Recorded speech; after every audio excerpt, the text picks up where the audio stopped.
Thank you. Yep.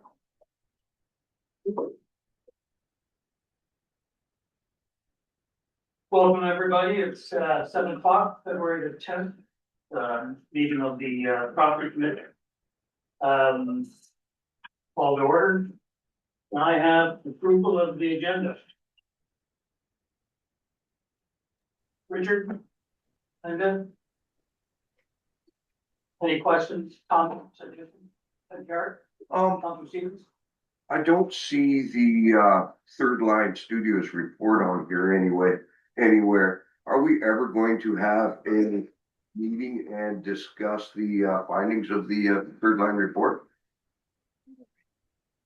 Well, council's made an awful lot of assumptions out of the report, but we've never actually had a meeting to discuss the report. Good question. We have the report that was presented to us, so it was accepted. We've never had a meeting on it where committees discussed the report or councils discussed the report. We've made an awful lot of decisions on it, but we've never actually had a meeting on the findings in it or anything.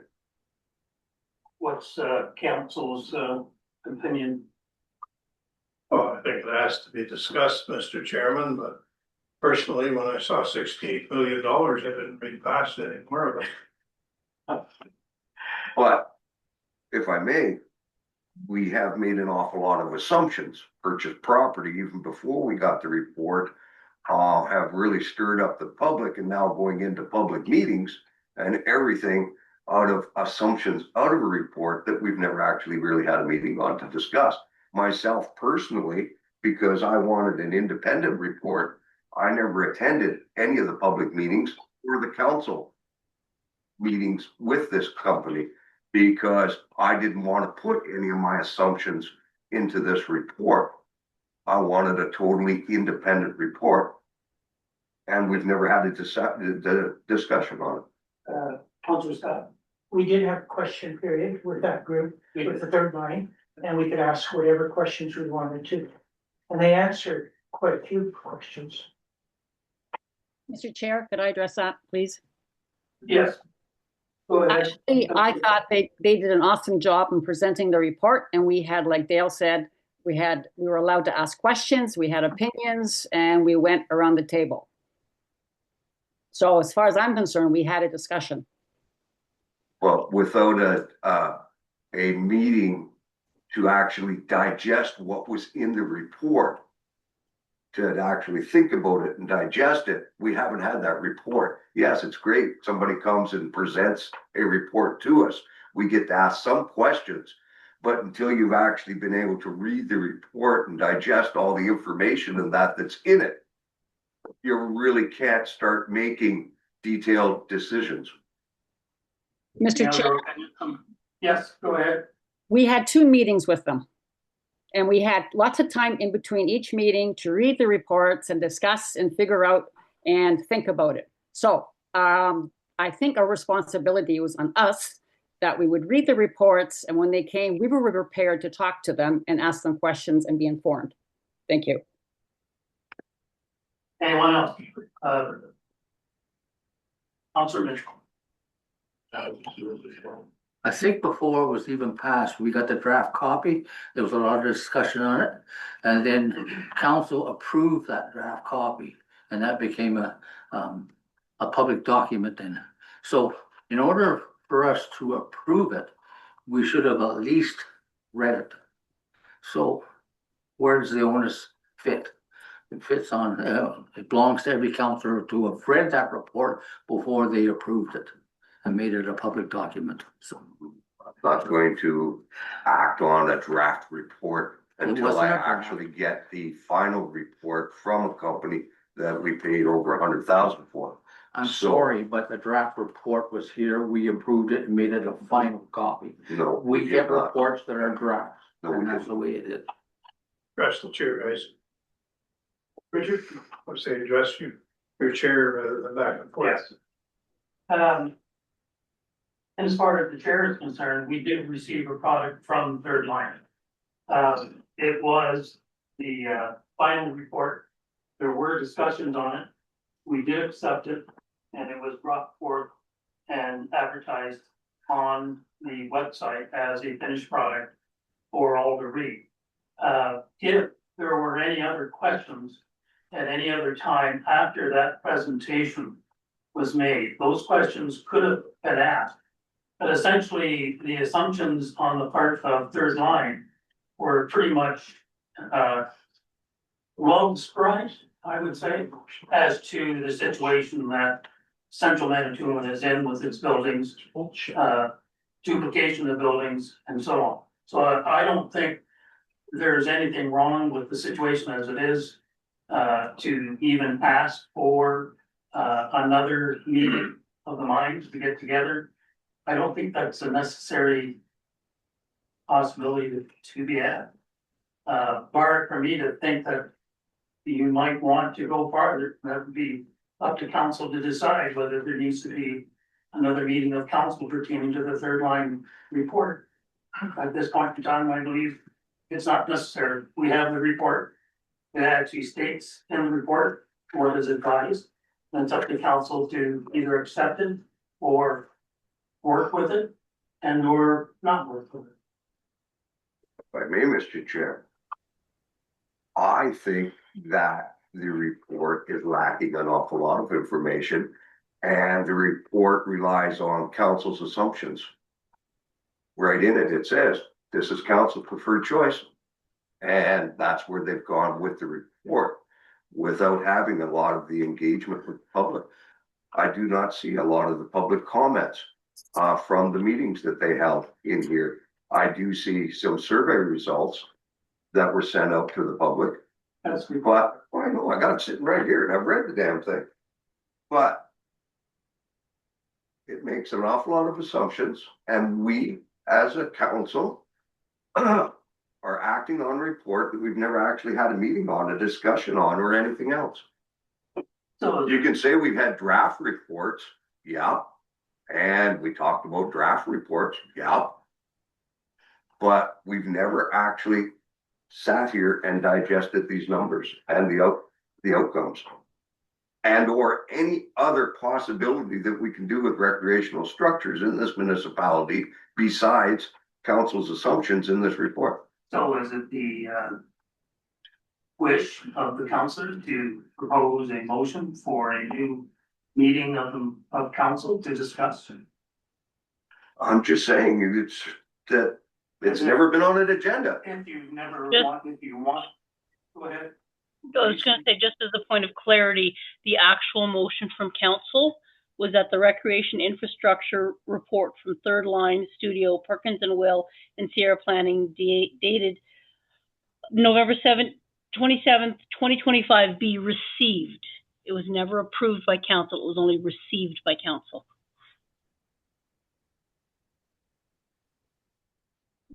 Councilor Steve, or Mayor Steve. Well, I like to keep peace in the family. Let's ask the item of the Third Line report be put on our next agenda for discussion. Is there any opposed? I am. Do we need a vote on whether that's being brought back to the next property committee meeting for discussion? I don't think we've got a seconder on the motion anyway, sir. No. And then, like I said, it's never been approved by council, it's been received by council.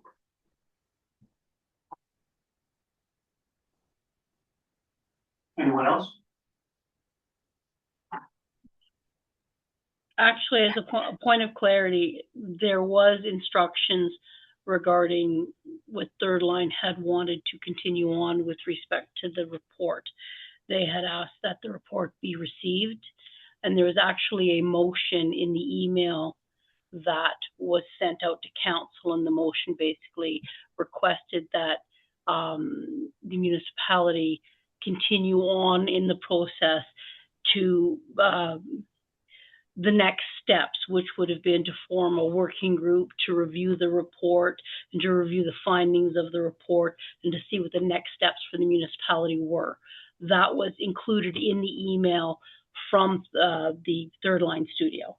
And that was never followed up on with council. Report on page 6. So Denise, where would that leave council as it is now? To formulate a committee?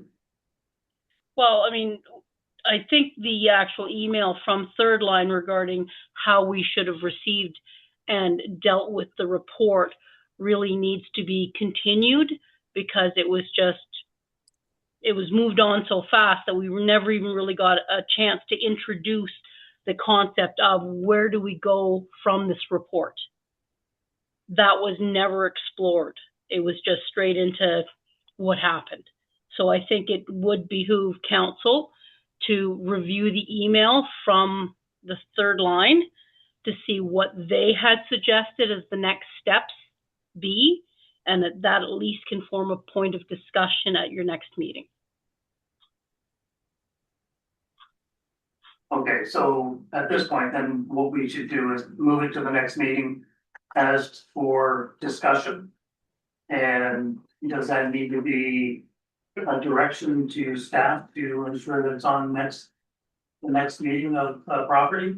Or is it up to property at this point to motion it through? Staff knows that that is right now, as per the discussion here, that should be added onto the next agenda. So I'm sure that will happen. So it doesn't need a motion from council to put that on the agenda. We will reissue the email that was sent from the Third Line consultant, so that staff can review the future, how the motion they had wanted to be worded, so that it shows what the next steps could possibly be. Councilor Stevens, that addresses my concerns. We've never had a meeting to discuss it. Okay. The approval of agenda, so that has been discussed. Any other changes? Any other comments? Any opposed? And agenda is carried. Declaration of peculiar interest. We have one. Nobody else to speak of? Okay.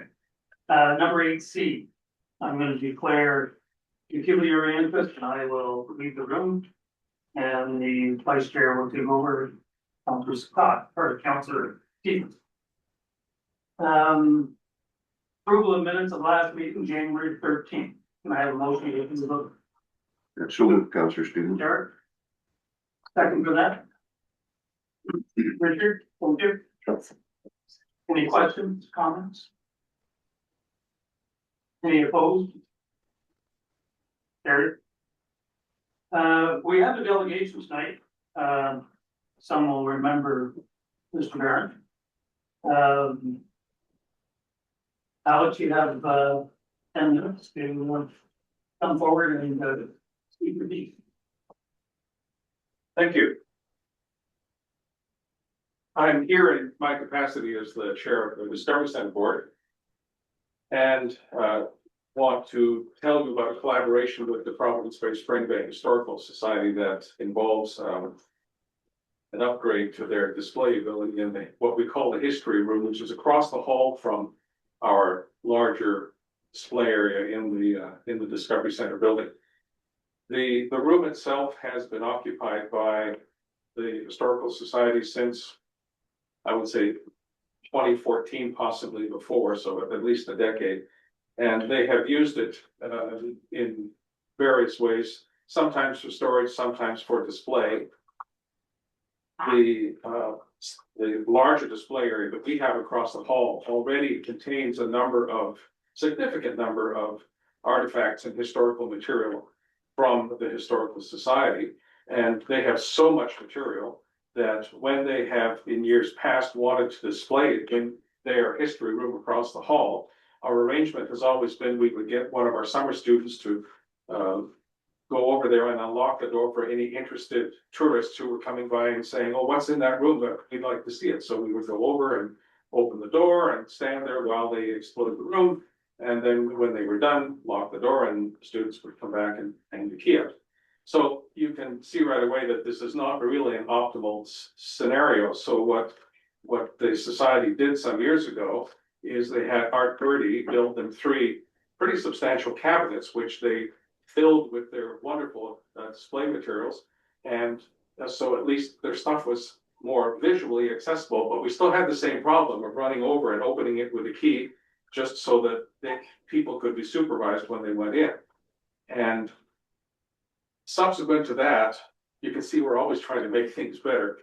We rolled these 3 big cabinets over into our side of the display room where more people could see them. We have about 5,800, 6,000 people came through last year, which is a pretty respectable number. And they love the old things in these cabinets. It's wonderful to see parents or grandparents explaining to the little kids, this is what a phone used to look like. Really? And some things like this. And it's gotten to the point where we thought, it would be better. We as a collaborative group, we thought, wouldn't it be better if we could get a display system in the history room that didn't need monitoring, where everything was enclosed, locked away securely, nothing could be touched, everything could be seen, nothing could be broken or mishandled, and it would require minimal maintenance.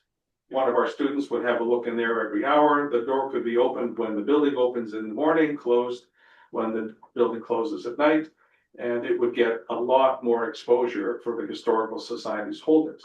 So when you look at the floor plan, which you might have in your materials, it's a real pig of a room with more corners than you would really want. Until you realize that we could invent triangular displays that fit into all these nooks and crannies and really maximize the flow space for visitors to the room. So we thought, well, let's put this on paper, see what it would cost, what it would take to build, and then get approval from the property committee and council to move ahead with this project. So one of the pages in your kit, which I assume you've already received some time ago, shows a possible configuration of how these cabinets might work in the various corners of that room. What an individual cabinet looks like, it would have storage at the bottom, locked access from the back so that nobody from the public with bad intent could mess around with things. And they would be on casters built to fit right through the doors should they have to be moved, and would require absolutely no structural change to the room whatsoever. So everything just nests along the wall into corners, and they are reconfigurable as well, which will allow for a change of displays if and when necessary. The total cost, materials cost for this is somewhere between $8,000 and $10,000. Our intention is to fundraise for this, purchase the materials, start construction of them in the earliest would be late May.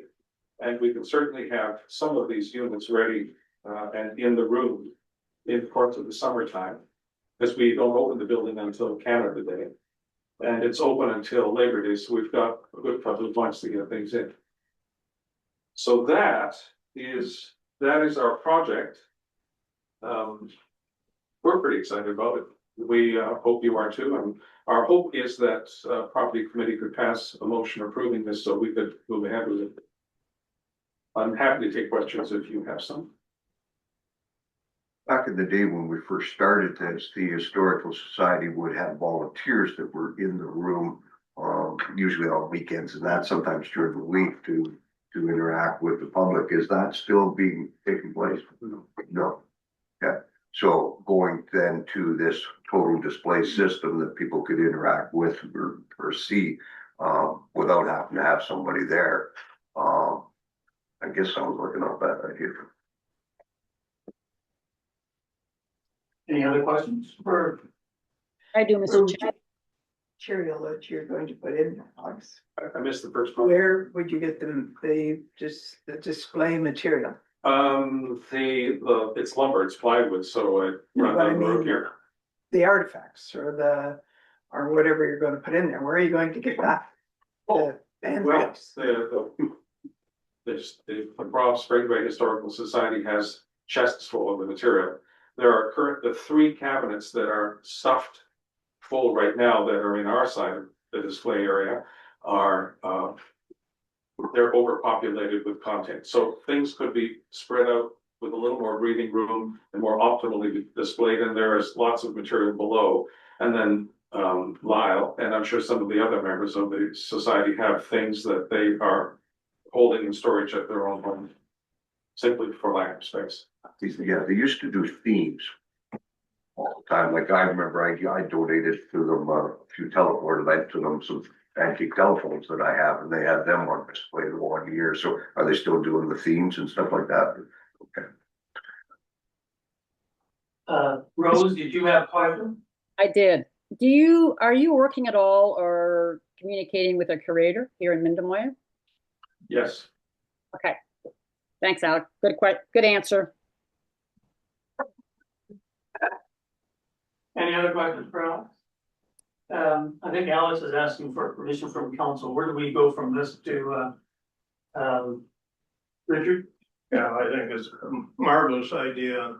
Use a space that's not being used as productively as it could be, and if these cabinets are going to allow you to display some of the artifacts that you have, then it's perfectly good process, and I support it entirely. Yeah. I only have one more question, Mr. Chair. There is an access panel or door in there for electrical and water. Would any of these display cases be interfering with that? No. No, I don't have a problem. Just for information, I actually met with Mr. Barron, we actually did a site visit and looked at access for the water drain systems, the hot water tanks and the electrical panel. And with them being modular and on wheels, it's very easy to go in and do the shutdown spring and fall. So the design on the casters and the shape was all thought into the intricate part of how to access that space. And the advantage of having them on, off, forward on wheels is if we do have to drain, there is some residual water when we drain the system in the fall. Yeah, overall, I thought it was a well thought out design, and I think it could work for the space. Okay. Sure. Lyndon? One more question, Alex. Are you going to charge an admission? I can't speak to that because that would be something the Historical Society would have to answer for you. We, on our side of the hall, in our display area, we have a volunteer donation box. And last year, actually 2 years ago, we digitized it so people can tap and make donations in support of the display. And we broke all records for donations. It was normally we'd have $200-300 in a summer of cash and loose coin, but we were over $800. So we found a little treasure chest here we're going to keep using.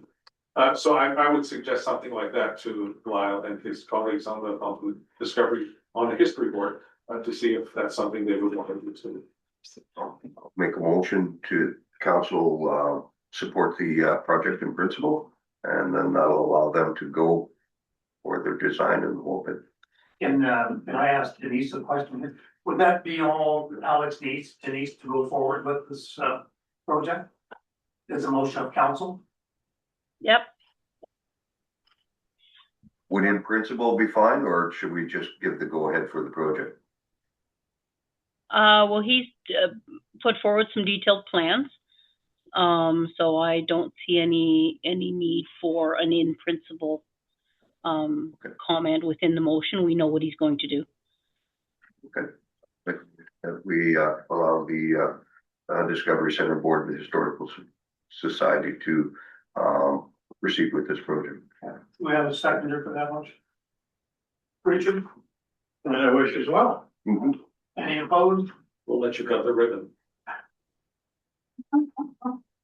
And that is carried. Thank you. Thank you. Yeah. Okay, item number 6 under old business. NOHFC stage 2 application is in progress. I don't think there's anything to that at this point, just to note that it is in the works. Item B, Merrymaker Stanfield Hall. We have a staff report on that. Would someone like to speak to that? I can. Thank you, Rose. So I received from the Merrymakers their financials with their 2024-2025 income and expenses. So what I did in my report was take their letter, their request for an in-kind donation. And as if we used our 2026 fees that we're proposing. I put those overlaid those on the 2024-2025 income and expenses that they had, and compared that if we gave them what they were asking for an in-kind donation, what financial position would they be in? And that's what my report sets out. So in 2024, without an in-kind donation, if we had charged fees, like if we had taken over the building in 2024 and we charged them the fees that we would in 2026, they would have had a deficit of $72 before any in-kind donation. With an in-kind donation, which with our current fee structure, they would be asking $75 per euchre night or meeting and $150 for each strawberry social and corn boil. That would give them in-kind donations of $1,875, which would increase their net income in 2024 to 1,803. Just to kind of give a picture of in 2024 for what their financial position would look like. In 2025, under that same scenario, their net income would have exceeded with an in-kind donation over $1,000, even after paying rental fees.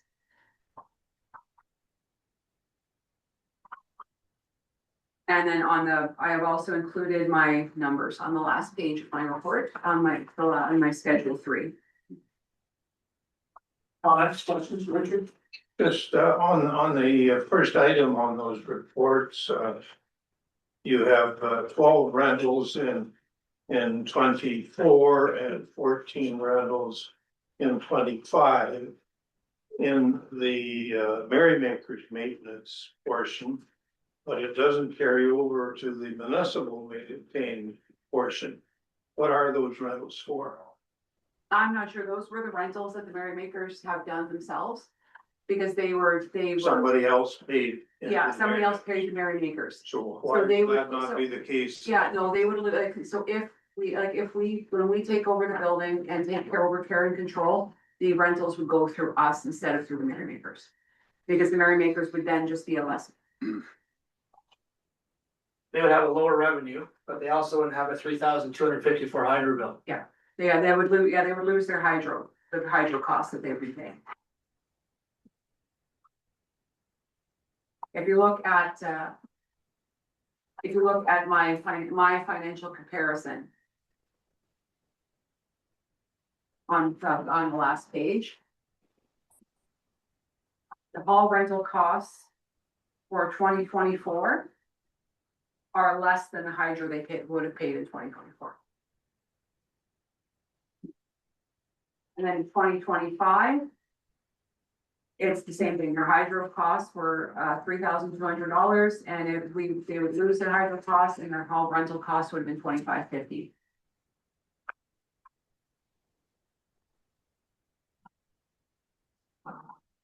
Yeah, you have a question? Yeah, I'm not on this committee, but, I'm noticing,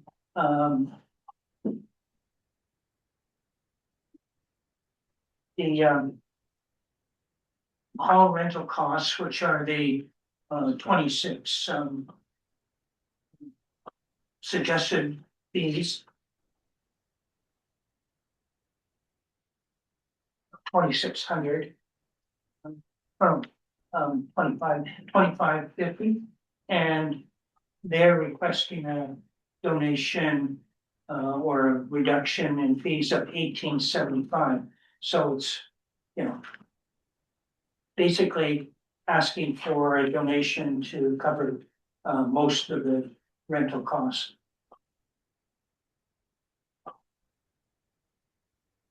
Mr. Mitchell. If I look at these numbers here, that would be all right if they were still paying the hydro, but they're not. So there's a $3,000 or $3,200 figure that would actually slip over to his expense from the municipality. Now, if they're asking for an in-kind donation, they're getting the benefit of no hydro, they don't have to pay any hydro. But they're also asking for a reduction in their rentals, so, to me, for the merrymakers, if I'm reading this right, it's a win-win for them, and the municipality or the taxpayers take a loss. And, I could see if it was a lot closer than this, but it seems to be a fairly substantial number here. So unless I'm wrong in this. So. The way I look at it is that, yeah, we're going to give them back the money that they would pay in the new fee structure for their events.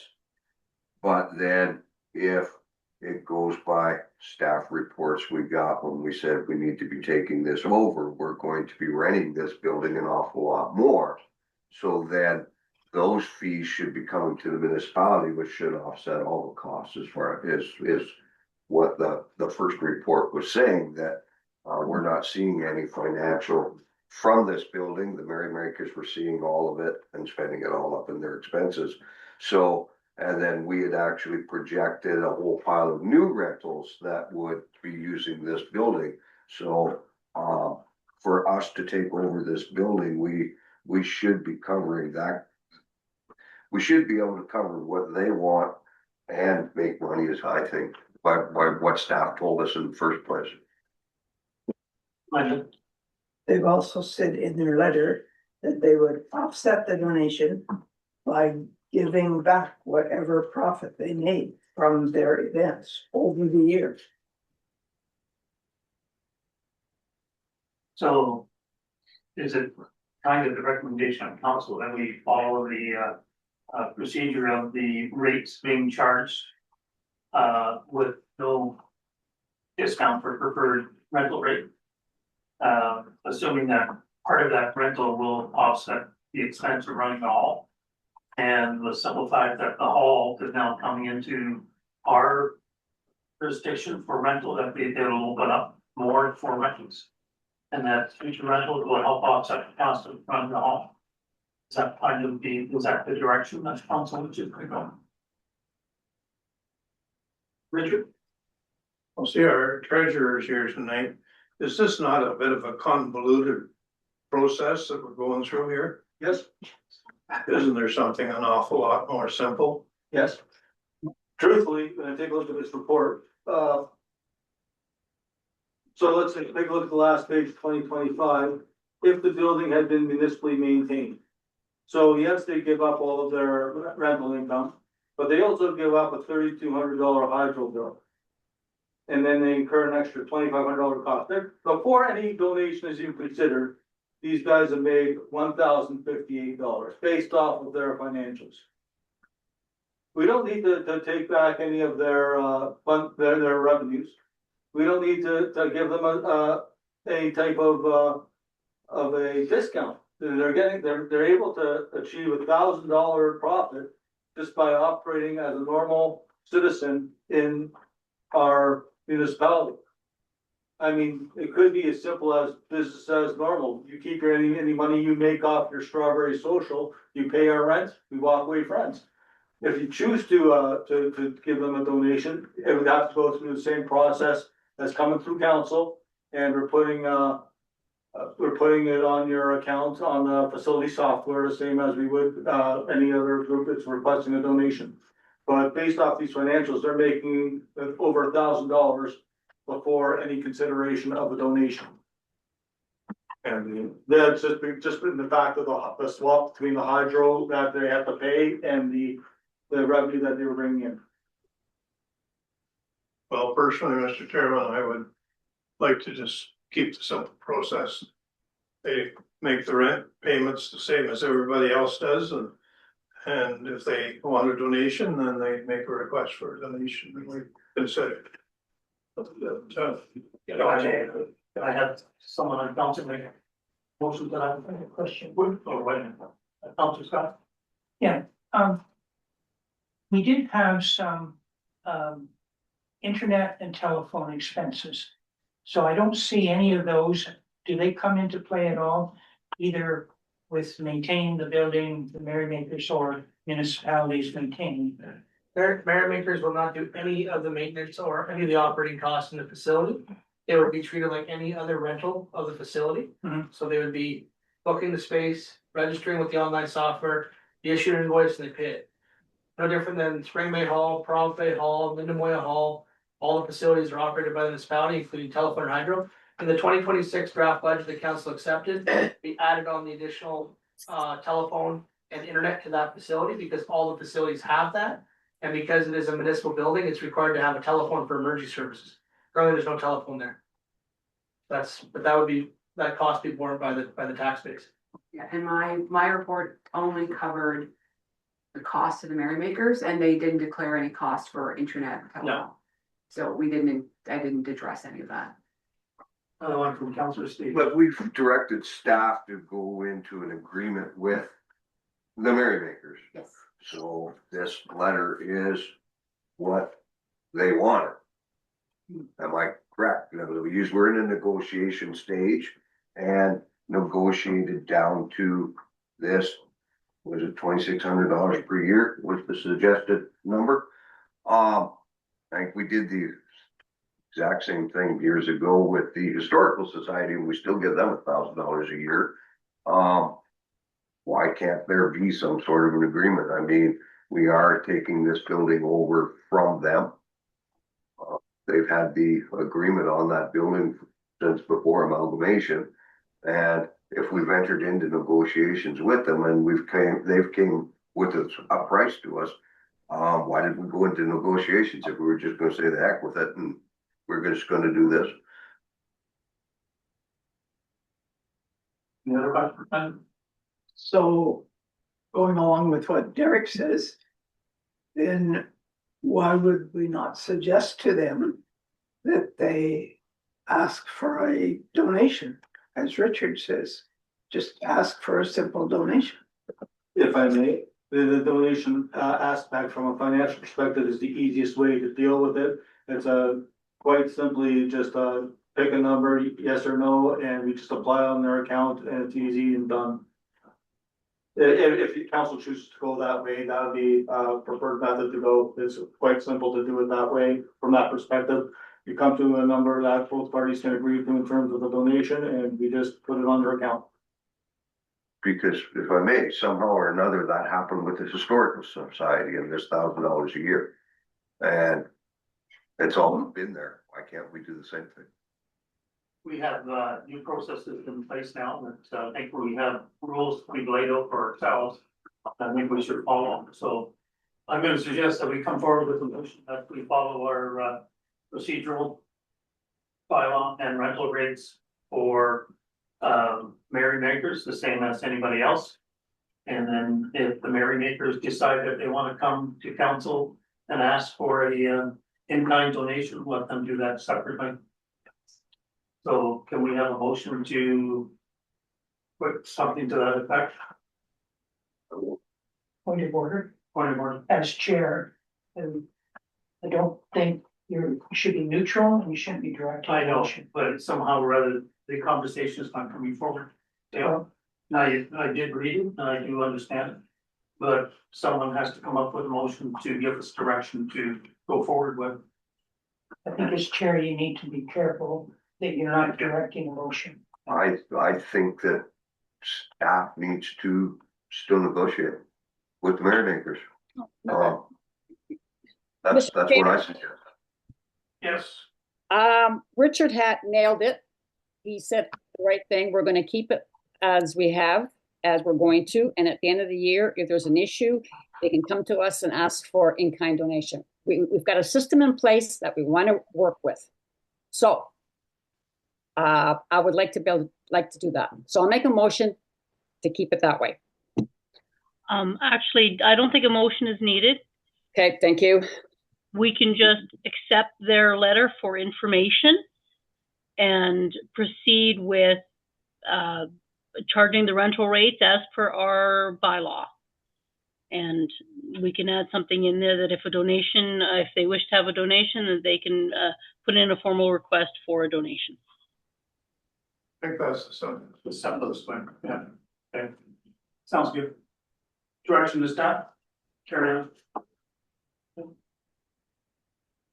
Any others, anything else? I don't think it should be a direction to staff. I think if it's going to be made, it needs to be a recommendation to council. Because we did enter into negotiations on the contract that this group had. So just to say, well, we don't care about their letter or their response. And just give a direction to staff to do one thing, I don't think we should be doing it that way. We It still, needs to be going through council. we still have to make a motion to receive the letter from Merrymakers. So maybe we wanna do that first, I'll make a motion that we receive the letter from the Merrymakers. second to that. I'll second it. Okay. Any opposed? And that is carried. Now, do we need a direction to staff? It's a question for Denise. Yeah, we can have just a direction to staff that they continue to follow the policies as directed and inform the Merrymakers that should they wish a donation, they can request a specific donation from council. That can be just a direction and we can respond to the Merrymakers like that. So that will be the response to the letter. Yes, I'm gonna that they say, can request a specific donation amount from council and respond that way. We should adhere to our own rental rates. We're not offering special rental rates. So in essence, we're asking them to declare an amount that they wish council to donate to their group. I think they sort of did in their letter, did they not? No, it was a specialized rate that they wanted for their functions. We translated it into an amount so that council could know what the value of the reduced rate was. But their letter specifically asked for a specific rental rate for their corn boil and for their Ukrainites and stuff like that. They wanted to change the rental rates. So instead of having a change in the rental rates, which we want to avoid, we want them to say, okay, well, what kind of donation are you requesting from council? Well, that's fine, as long as that's put out to a letter to them. yeah, I don't have a problem then. if I understand, this is becoming a two-step process for them to follow. Okay. So, any other questions? We've had the motion to accept. Any opposed? That's carried. So onwards to memorial donation policy report. We have someone over in staff. There's faculty. Yeah, sure. Sorry. Fine. So, this is a report that council discussed once already. It's our memorial donation policy. So when we have requests for a memorial bench, memorial tree, something in honor of a community member, there's a process with standardization. So standard, procedure for what type of bench, how it's gonna be mounted, timelines for installation. The policy lays it out in a clear manner that staff can follow, right down to even the process to be applied to have a commemorative tree or bench.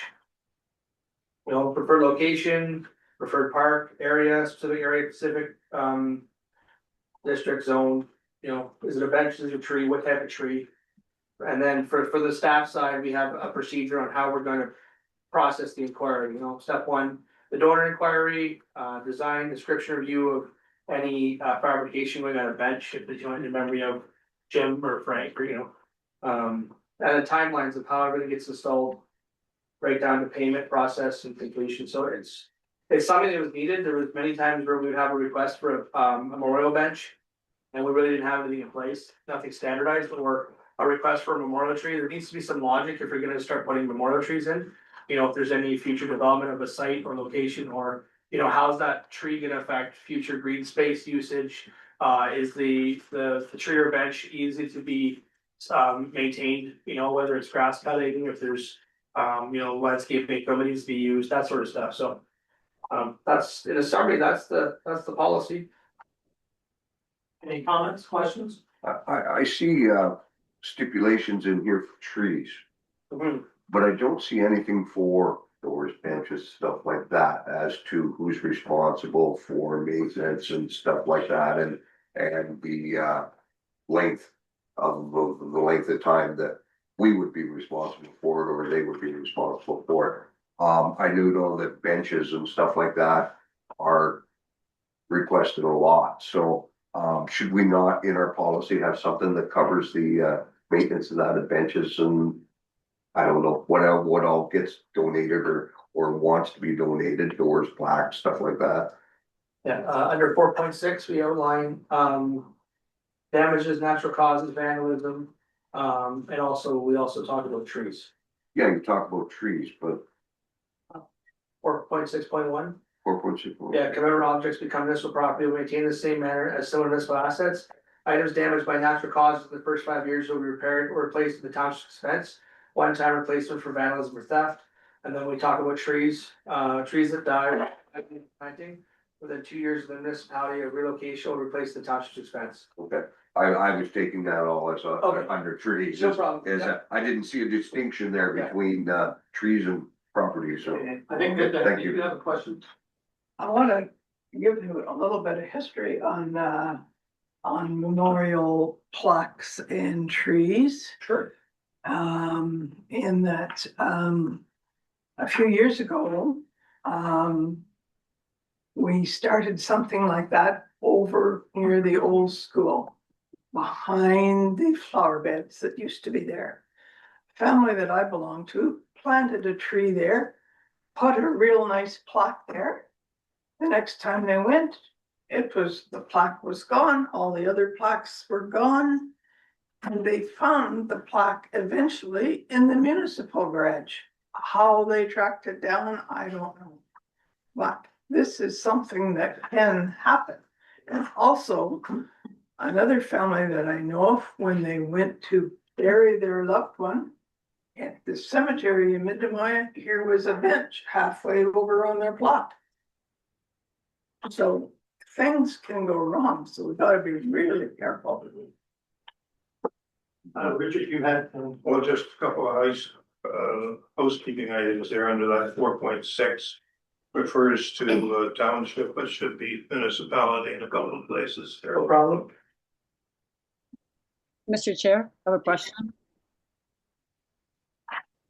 Yeah, go ahead, Rose. Do you think, I'll ask Dave, but Dave, do you think we should address what kind of variety of trees that they are allowed to plant? A choice of? Yeah. So under appendix A. Yeah. On page 3, we do have a list of the types of trees. Zone hardy 5, zone 5. That's in consultation with a couple of the greeneries or the greenhouses on Manitoulin. And we always refer back to our local arborist when we're doing any tree. That is Manitoulin Tree Services, who I've dealt with on many projects. They have assisted with some of the tree planting down at the Sandfield Park. So, you know, consideration to zone hardy trees specifically. And then planting occurring in the spring or the fall for optimal survival. Thanks, Dave. That help answer your question, Rose?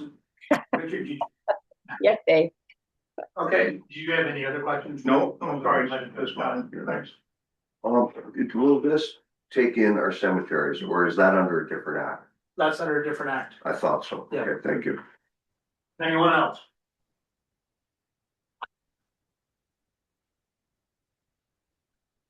So this report, I have a motion to accept the report, the donation, memorial donation box. Richard? With changes as noted. Yeah, no problem. I'll second that motion. Second is Jared. All in favor? Yep, that's carried. Okay. On to new business, we have updated alcohol policy, again, it's another staff report. Anybody want to speak to that one?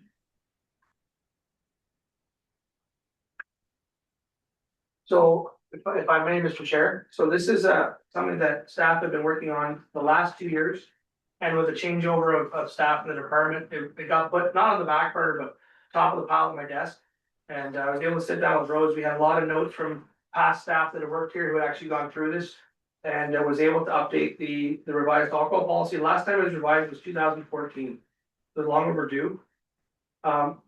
This legislative changes and updating where some of the facilities can be included now for licensed areas. The one thing we did not include in the alcohol policy is when we license the ball fields. That's always an amendment to the alcohol policy. It's not listed specifically as a licensed area.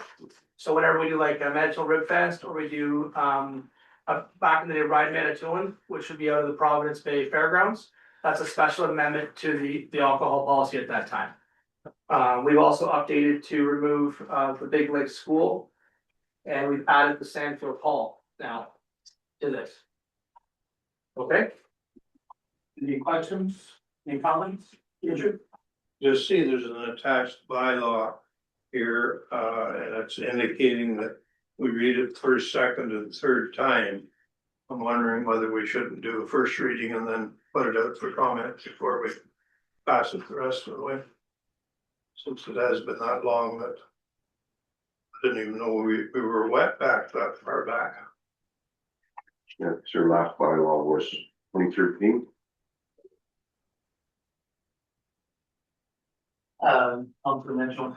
Just quickly through here, well, I just happened to see it here, the minimum, insurance liability, it is listed here as 5 million, I just happened to see it there, because I know that you can get 1 million, 2 million, but we're specifying that it has to be, $5 million liability. I think that's standard on all of our. Now, one thing I would recommend the council or the committee would be, if you do want to go for a comment period, we are starting to receive requests for licensed events. They start to kick off like right away at the beginning of May.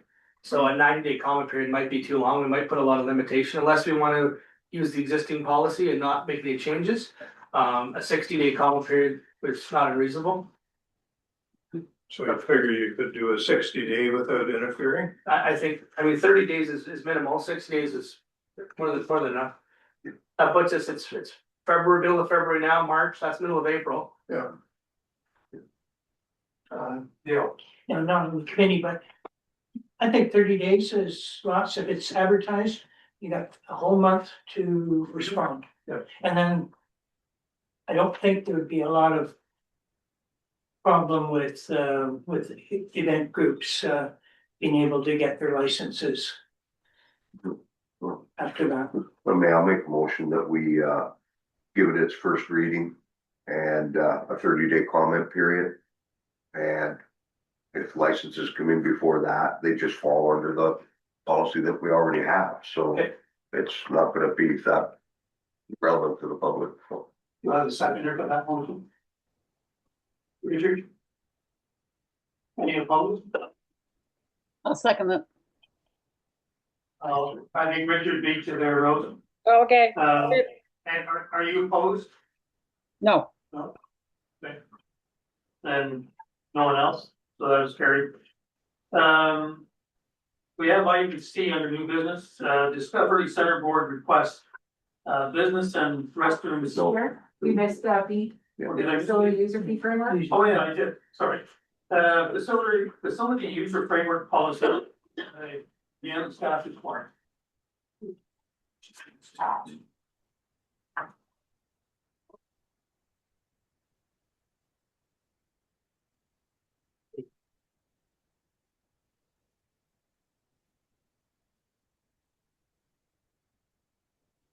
Dave, do you want to speak to that? I can, or Adam or Rose, it was a team effort. So what this does is it summarizes how the municipality is gonna look at reviewing facility user fees. Because there's been years of guess, average, look at your neighbor, there's been nothing officially in the policy. that allows us to actually have a guiding document for council to say, okay, what are facility fees now? What are facility fees current? What is the expected cost of operations? What cost of recovery do we want to implement, whether it's the operational or the capital side?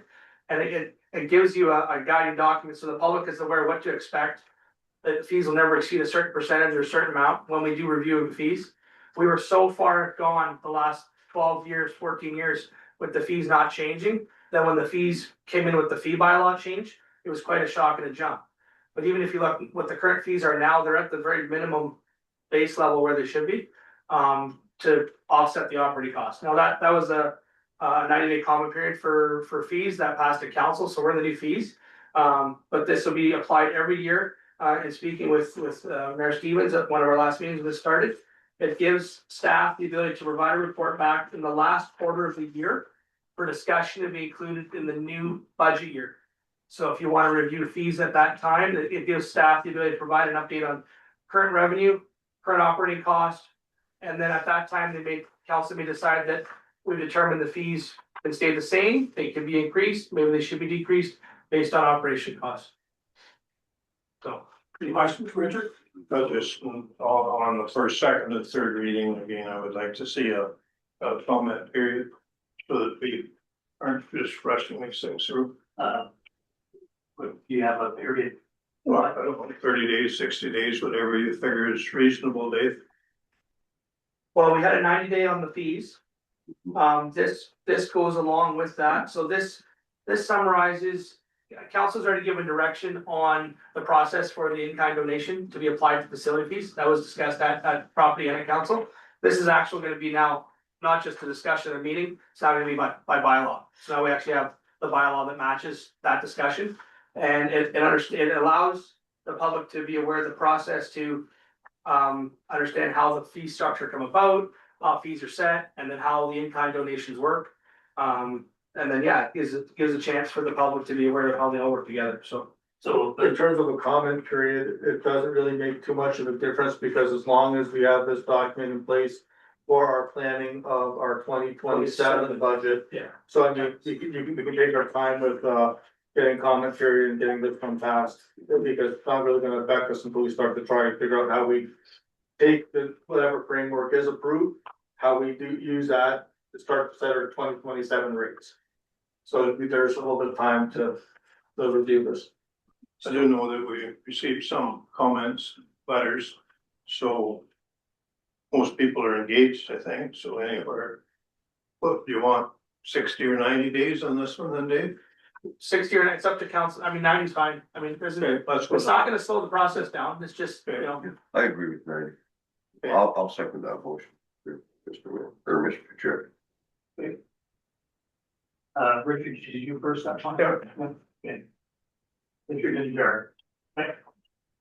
Okay, on to any comments? Any other comments? Any opposed? That is carried. Item C, Discovery Center Board request. Your business and restaurant sign. I have a motion to put that on the agenda. Yes, so moved. Second, Linda. Comments, questions? Richard? How do we get those to sit on the wall there? Well, so there's some pretty cool engineering that I learned from a guy named Richard Frank. Mount beautiful artwork on the side of the prof wall. We're gonna use the same strategy. So it's using some strapping, some line bolts, and some plywood, and then you mount that to the plywood.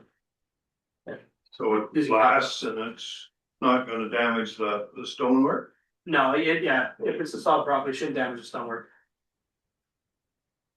Anyone else? Yeah, Thank you. Dave, Yeah, Rose? gonna look tacky? No, these pictures don't do justice. They'll be really nice signs. They'll be on aluminum with UV protection. Do you recall the signs that were made for the beach for the no water testing and no lifeguard on duty for all our beaches? Sure. Same type of manufacturers doing the signage. There'll be a high quality artwork. And Mr. Barron is finishing the proofs, so they'll be really nice. Won't look tacky at all. Thanks, Dave. Yeah, no problem. why I thought the pictures might help them. Yeah. Anyone else? Now I'll make a motion that we, allow the installation. And I have a second for that. Richard? Yeah. We have a report, item D. It's 2025 results letter, Pragmatic project. If anybody has any, I think this might be a place where we just make the motion to receive. I think it's a very nice, good report. It is. It actually lays out where there's still some areas that need to be addressed. So. Just comment I was gonna make for the, under Central Manitoulin, there's 1, 2, 3, 4, 5, 6, 7 different areas that are still in need of a bit of work, so do we have a program that's going to look after those, Dave, or? Yeah, so working with Judith Jones and the Canadian Conservancy. There's a new partnership with Megan Bonifit for Manitoulin. So we'll continue to work with them to try and eliminate this invasive species. So yeah. So I mean, Judith's still here then? I thought she was retiring from the. She's retiring as overseeing the project, but she's still staying on as an advisor and an exterminator. Oh. To help with the manual. Okay, all right. I just thought I was really questioning where this Yeah. project was going when Yeah. she retired. Because I hadn't heard anybody else had taken it over, so I'm glad to hear that. If the chair may ask a question of Dave, is there still some, actually, Adam too, is there financial support that has always been given to the Pragmatic program? Is that? Yes, it was under, something called Providence Bay, beach management, I think, right, that wasn't exactly the title, but something along those lines, it's a very minimal amount, $1,000-$2,000 a year. I'm on the spot, I don't remember the budget off the top of my head, Yeah. but it's a minimal amount, that's put forward, and it's specifically for this type of cleanup. Okay, so that's yet, so. That'll come then. I would assume. Motion to receive the document as provided by Manitoulin Pragmatic. I'll make the motion. Thank you. Second. Rose, do you want to second that? I'll second it. Thank you. Now, just a question, Mr. Chair. Yes. By supporting the report, are we supporting the funding? Committee. We've always supported the fund, like supported the project, so. The comment from council. Wasn't most of the costs taken up with the grants we were getting though? For the large work it was, but we haven't had any major projects. It's just been ongoing maintenance. Yeah. And if I may, this is something that has been budgeted every year for the last 5 or 7 years. This isn't an extraordinary expense, nor is it really a surprise. This is something that we look at and we just pass it every year, and it has been used in the past. Just a regular operating? Yeah, it's just a regular operating expense. They also Judith also provides advising on the pitcher thistle, which is Yes. protected on their beach system, right? And provides education and training on maintaining the beach, how we can do work at certain high risk areas, certain at risk areas. And there's a full beach plan that she helped work with the team to be able to. When we had our major work was 2 years ago. We came in with excavator and loaders and removed a lot of invasive trees and flagged. I think there's over 200 plus pitcher thistles that they found. So the pitcher thistle population is returning, which is very good news for Providence Bay. Councilor Scott? Yeah, the organization's doing a great job. They're using volunteers, short training period, and then volunteers throughout all the areas. And they use the students in the summer, which I think are subsidized with some government funding. So keeps the cost way down. So my question would be, I've accepted the report in my motion, should I put in there that we continue funding the project? Because we finally got a report and we've been waiting on it, so. maybe, Richard can, I don't think that's necessary, as the guys have said, it's already included as part of Already our operating expense. Okay, that's fine with me then. Actually, we didn't donate in 2025. Our last donation and our only donation to this project was in 2024, and we donated $1,000. So it's not an ongoing donation that we do every year. Okay, so then I'll include that, I'd like to continue with the donation. okay, so that'd be a second motion. No, I just include that in my motion. Yeah, I can just add it to my motion. Can I, Rose seconded that, she's happy with it, we're good. she's happy with it, so, Yep. any opposed? Good. Any opposed? Okay. And that's carried. Was the donation to be the same amount, the $1,000? Yeah, the same amount as what we've done in the past. Okay.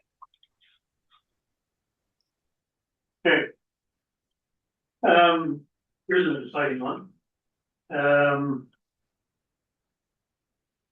Road shed update. So, it's just very minor update. We were being asked about,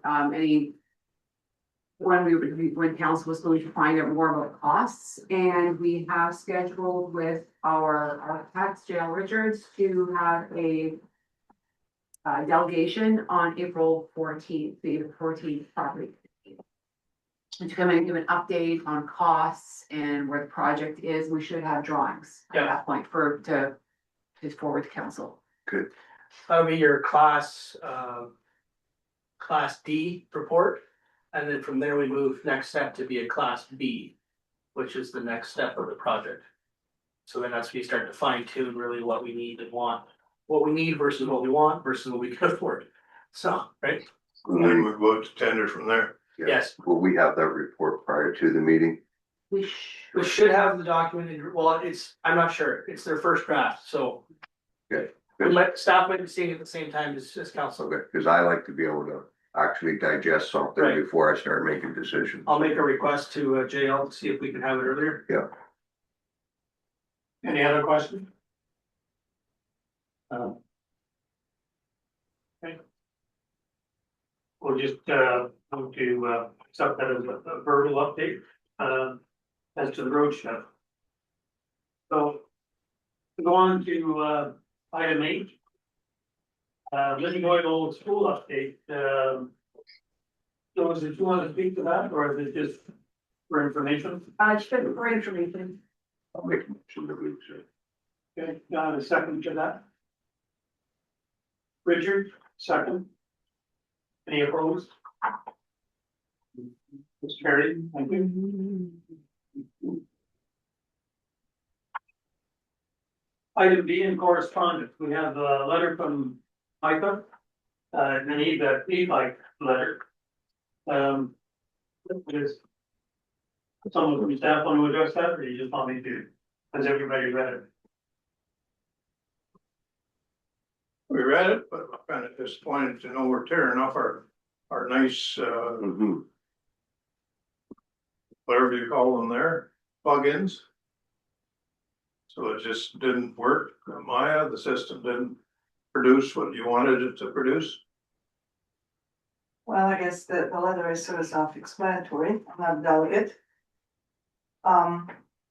We've been working since 2019 with all the municipality on this island-wide project.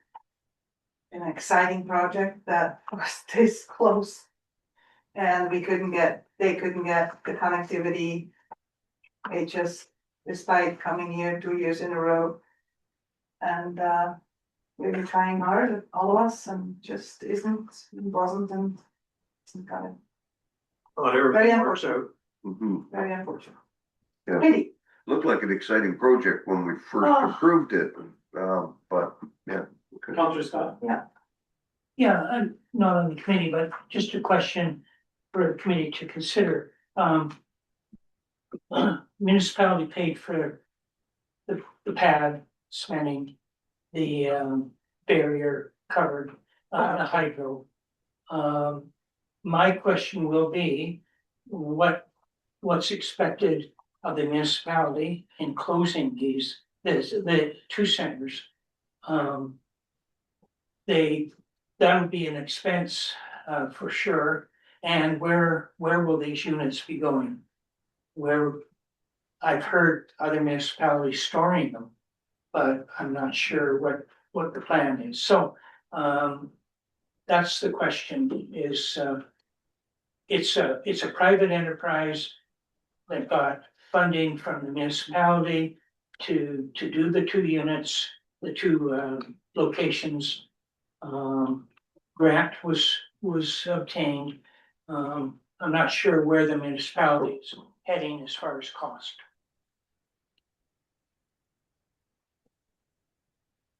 Councillor Mitchell. It's unfortunate because you're right. I'm just wondering if there's maybe down the road, like we leave the pads there ready.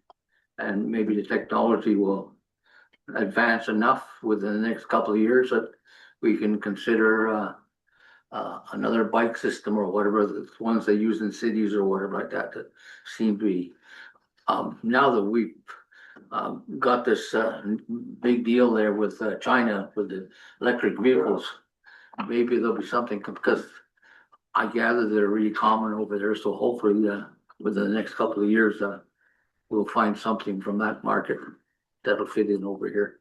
So I wouldn't strip down everything. I would just take what's not gonna work, and that will make a boat anchor somewhere, and then unfortunately, but Richard, there may be something else out there in the next year or so. Just one comment on the same thing. I don't think there's any room for looking for cost recovery, because it was a project that we participated in, knowing that it was new, a new venture. It didn't work out, and all the real costs, that was a bit of hydro there that we needed to set it up. And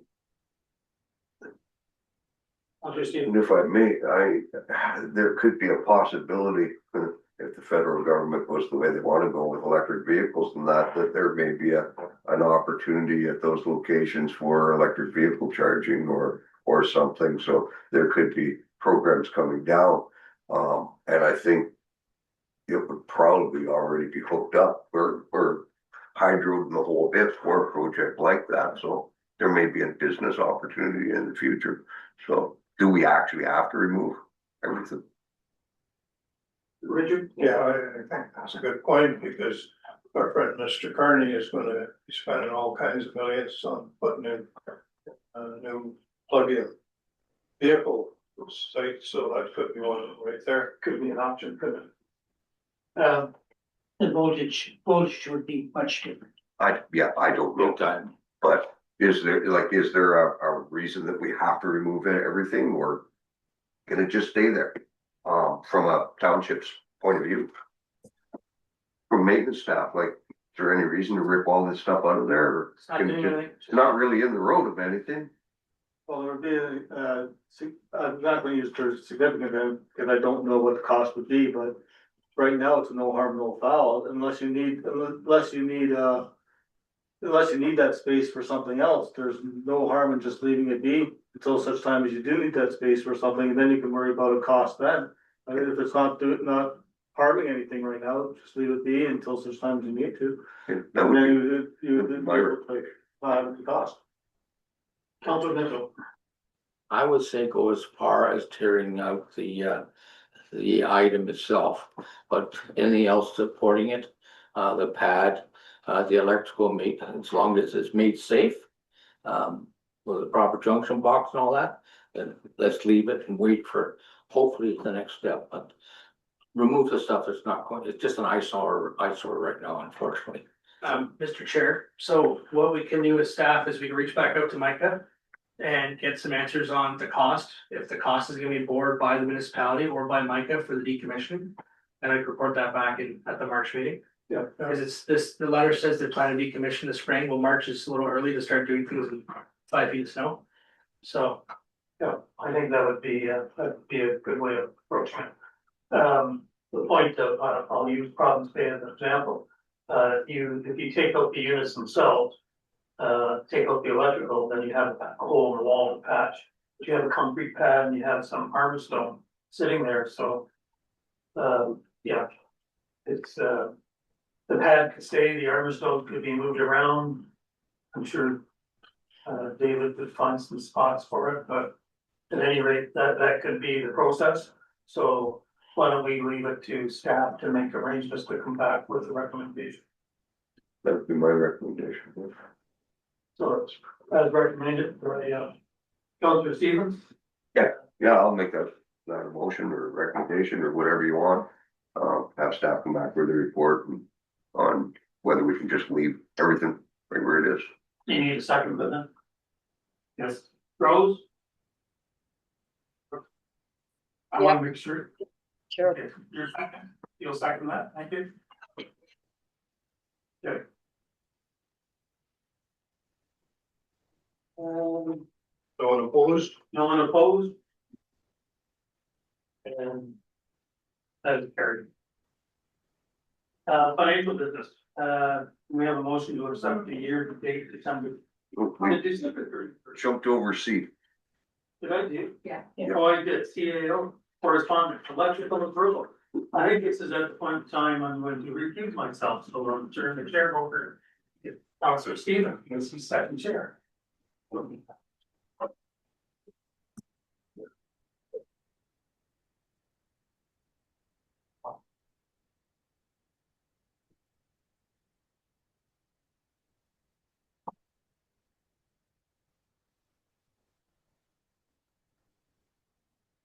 We have a CEO email correspondence for electrical use at the Providence Bay Arena, I guess.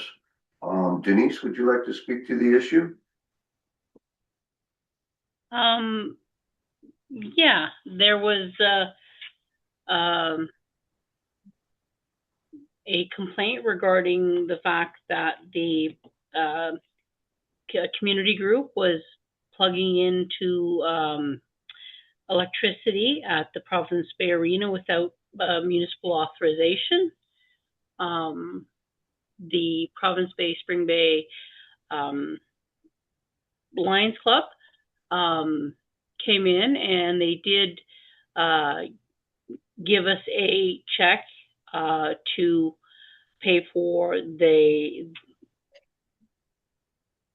projected cost of the electricity that had been used.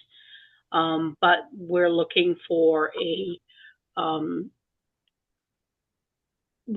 motion from council that would officially allow them to be able to plug into the Providence Bay Arena and utilize the electricity from the arena. Mr. Chair? Go ahead, Rose. Well, I'm going to really question the fact that somebody complained, because two things. Do you realize how many liquor bottles end up in our landfill site? People that do not want to take them back to the store because they don't care, they don't have time, et cetera, et cetera. And in fact, some of them ended up somebody taking them home and getting money for them. Here we have a group that is actually taking those bottles out of our landfill site. They are actually making money on it and they're donating it back to the community. So I don't know. I think it's a win-win, and I don't think we need to charge them for hydro. And I think it's a good place for that truck to be.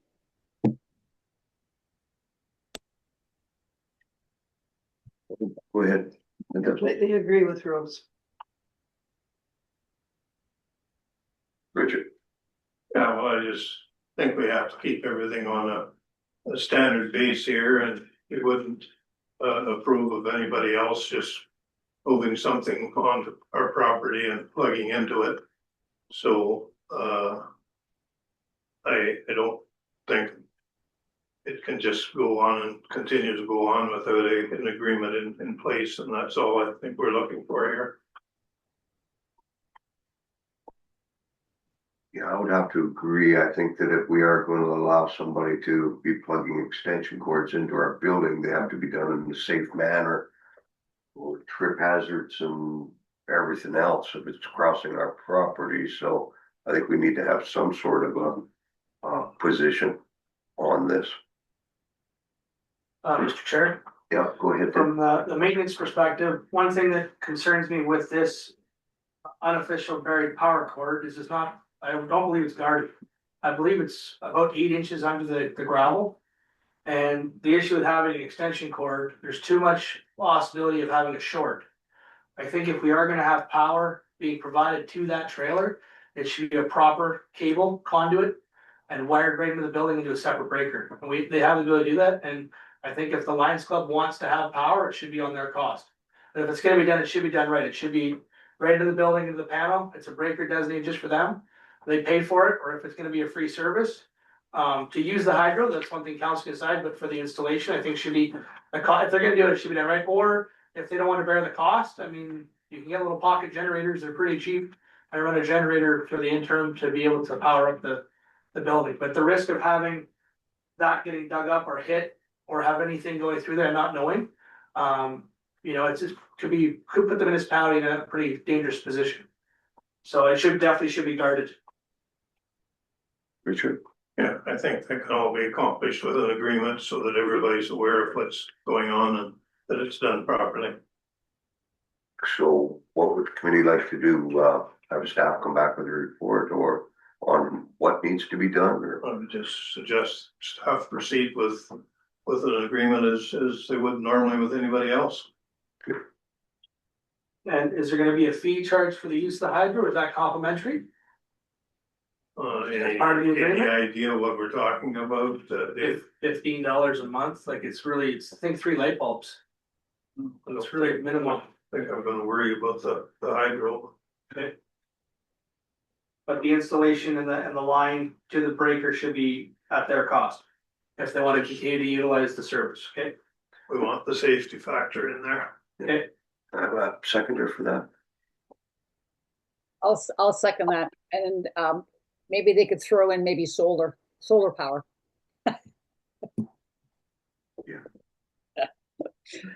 Couple solar panels and some light bulbs be fixed, but anyway, anybody opposed to that? It is carried.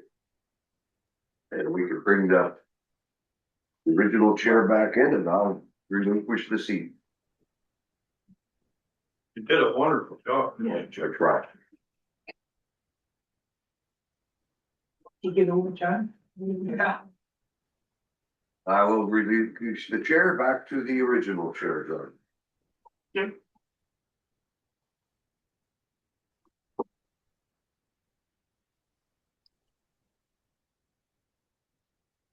So on to financial business, and I have it marked down as